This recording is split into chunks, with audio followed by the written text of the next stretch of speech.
तुला दिग्दर्शित करतोय लोकेश. खूप काळानंतर ही संधी तुला लाभलेली आहे चित्रपटात. घरचं तर आम्हाला माहितीच आहे, तू करतच असतो दिग्दर्शित.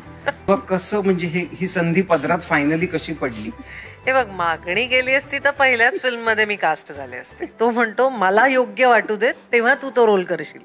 त्यामुळे ते तर कधीच झालं नाही. मागणी करावी लागली नाही कधीच मला, कारण मला माहितीये तिथून होकार येणार नाही.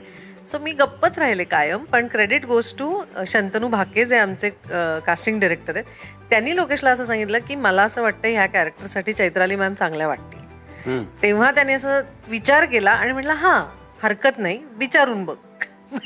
घरातच राहतो, पण मला नव्हतं माहिती. मी नाही विचारलं, सिरियसली मी नाही विचारलं.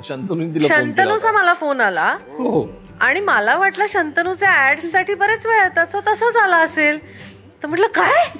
तर म्हटलं हो, असं आमचं एक डिस्कशन झालं तर लोकेश सर ओके म्हणाले. म्हटलं मला ओकेच आहे, मी वाटच बघत होते.